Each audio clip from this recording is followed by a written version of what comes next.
Mainit ng sapin sa social media ang naging alitan ni head coach Chot Reyes at TNT Tropang Giga center Poy Eram noong Game 5 ng Season 49 PBA Commissioner's Cup Finals.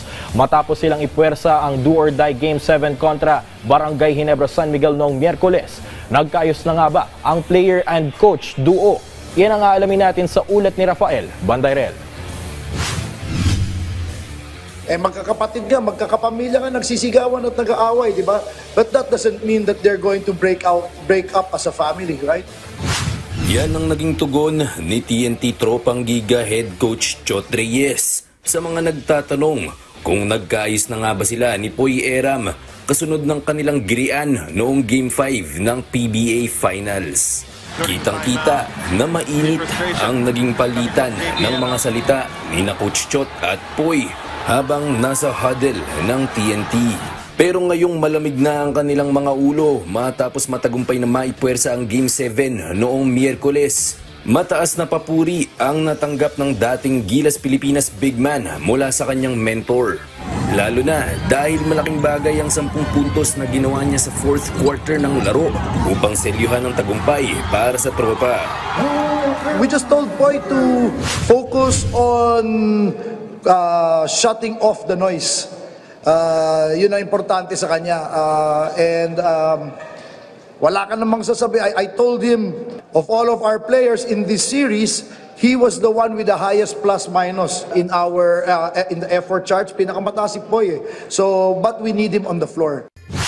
Samantala, kahit okay na sila ni Coach Chot, hindi tinago ni Eram na meron siyang iniindang mental health issues. Ito umano ang dahilan kung bakit mabilis siyang nawala ng pasensya noong Game 5. Ito mahirap sabihin kasi siyempre daming pero baka kasi sabihin ng ibang tao na parang gumagawa lang ako ng excuse. Pero for the past siguro, since nung namatay yung papa ko, I've been really in a hard place, mahirap na pag ganun. Pero hindi ko kasi siya na-address, so now, parang nagbabayad ako doon kasi lalo na sa pressure ngayon, tapos ang dami nangyayari, ganyan-ganyan.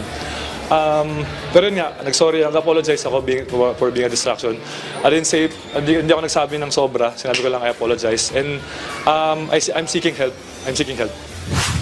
Nanghingi rin ng tawad ang veteranong sentro sa mga nakasaksi ng kanyang inasta, lalo na sa mga kabataang nakasubaybay sa pambansang liga. So I do apologize, sabi ko kanina sa interview, I apologize sa mga bata na nanonood, I apologize sa team, sa mga bosses namin, sa mga TNT fans, sa inyo, sa media. I do apologize to how I act, di ba? Kasi hindi ako yun eh. Dagdag pa ni Eram, manalo o matalo, ang mahalaga ay hindi mawawala sa kanyang tabi ang kanyang pamilya at teammates. Pero tiyak na mas matamis pa ang kanyang redemption arc ngayong finals kung sakaling maiuuwi ng TNT ang titulo sa Game 7 na idaraos mamayang alas 7:30 ng gabi sa Araneta Coliseum. Rafael Bandayrel para sa Atletang Pilipino, para sa Bagong Pilipinas.